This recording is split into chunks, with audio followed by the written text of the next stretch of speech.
Hello दोस्तों, स्वागत है आपका आज की हमारी वीडियो में। मैं हूं आपका दोस्त अतुल पवार और आज फिर मैं आपके लिए लेके आया हूं एक और बुक रिव्यू। आज हम बात करेंगे एक बहुत ही ज़्यादा कंट्रोवर्सी से घिरी बुक और एक बेहतरीन पीस मैं कह सकता हूं इंडियन फिलोसफी का, नेशनलिज्म बाय रविन्द्रनाथ टैगोर। ये बुक 119 पेजेस की है और सबसे अच्छी बात है कि ये 69 रुपीज़ की आपको मिल जाएगी अमेजोन पे, जो कि एक बहुत ज़्यादा चीप प्राइस है और आप कभी भी इसे पढ़ सकते हैं।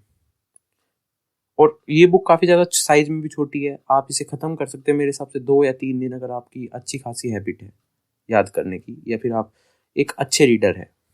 जब आप इस बुक को पढ़ेंगे तो आप एक तरह से रविन्द्रनाथ टैगोर जी के माइंड के अंदर जाएंगे, उनकी फिलोसफिकल थिंकिंग को समझेंगे, उनका क्या मानना था नेशनलिज्म के बारे में। ये सब कुछ आपको क्लियरिटी होगी जब आप इस बुक को पढ़ेंगे। और सबसे बड़ी बात, ये बुक कोई फैक्चुअल बुक नहीं है कि जैसे आप नेशनलिज्म के बारे में इसमें बताया जाएगा कि नेशनलिज्म की शुरुआत कैसे हुई, क्या हुआ, ऐसा कुछ नहीं है। ये एक फिलोसफिकल बुक है, इसमें नेशनलिज्म को अनरेवल किया गया है, मतलब एक तरह से तोड़ा गया है नेशनलिज्म को। बुक के अंदर 3 चैप्टर आपको मिलेंगे, या मैं कहूँ 3 पार्ट्स आपको मिलेंगे। पहला पार्ट है नेशनलिज्म इन जापान, दूसरा है नेशनलिज्म इन वेस्ट और तीसरा है नेशनलिज्म इन इंडिया। अगर हम फर्स्ट चैप्टर की बात करें जो कि है nationalism in Japan, Rabindranath Tagore ने इसमें जो कंपैरिजन किया है वो इंडिया और जापान के बीच में किया है। और फर्स्ट वाले चैप्टर में हमें जापान की तारीफ देखने को मिलती है और बुक का जो टाइम है वो वर्ल्ड वॉर 2 से पहले का है। तो एक तरह से इन्होंने, रविन्द्रनाथ टैगोर जी ने बताया कि कैसे ब्रिटिशर्स पहले कहा करते थे कि ईस्ट से कोई आ नहीं सकता, कोई पावरफुल कंट्री ईस्ट से नहीं बन सकता, ये हमारे जीन्स में है। तो इसको उन्होंने अनरेवल किया और बताया है कि ईस्ट से भी एक नया सूरज उगा है और एक पावरफुल कंट्री निकल के आया है जिसका नाम है जापान। और इससे हमें पता भी चलता है उस टाइम पे जापान के बारे में हमारे इंडियन लोग क्या सोचते थे और पूरे का पूरा एशियन कितना ज़्यादा प्राउड करता था जापान में। और आप अगर एक बार ध्यान से आप पढ़ेंगे, बहुत ज़्यादा ध्यान से आप इस बुक को, तो आपको पता भी चलेगा कि उस टाइम पे जापान के बारे में वॉर्न भी किया था रविन्द्रनाथ टैगोर ने कि वर्ल्ड, अगर आगे कोई भी वर्ल्ड वॉर होती है तो उसमें जापान पार्टिसिपेट ना करे।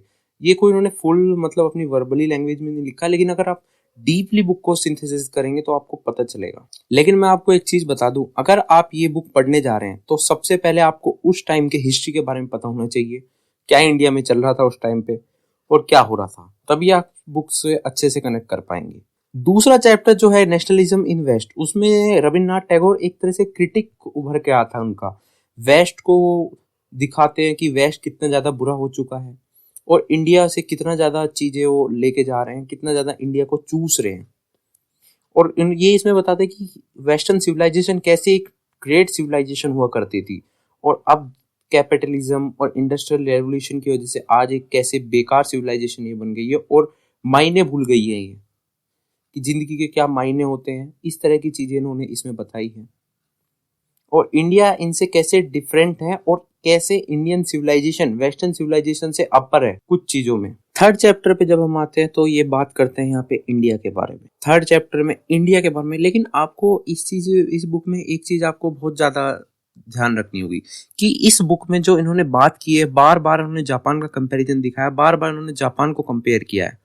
इस तरह की चीजें आपको इस बुक में ज्यादा देखने को मिलेगी। तीसरे चैप्टर में इन्होंने बताया कि नेशनलिज्म इंडिया में कैसे उभर रहा है, कौन कौन सी पार्टीज इंडिया में फॉर्म हो रही है और इंडिया का क्या फ्यूचर होने वाला है।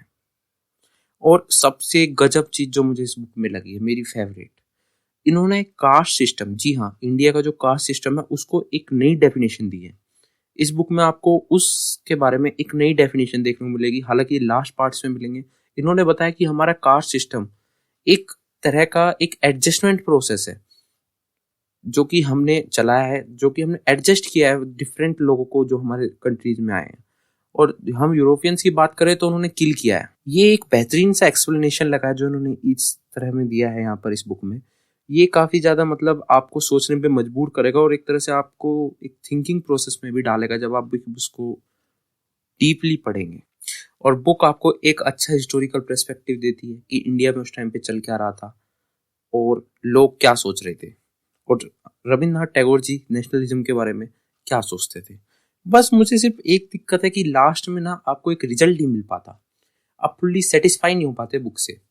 एंड में मतलब आप पढ़ लेते हैं, फैक्ट्स भी आप जान लेते हैं, फिलोसफिकल लीड्स भी आप जान लेते हैं, सब कुछ आपको पता चल जाता है, पर एक रिजल्ट नहीं मिल पाता कि करे तो करे क्या।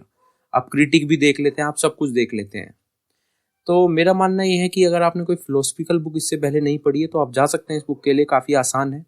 सिर्फ आपको थोड़ा टाइम लग सकता है स्टार्टिंग में, लेकिन उससे पहले आपको हिस्टोरिकल बैकग्राउंड पता होना चाहिए उस टाइम का। तो एट दी एंड मैं बस ये कहना चाहूंगा, एक बेस्ट बुक है, पढ़िए आप और पढ़ते ही रहिए। ये था मेरी तरफ से इस पूरी बुक का रिव्यू। चलिए मिलते हैं अपनी नेक्स्ट वीडियो में।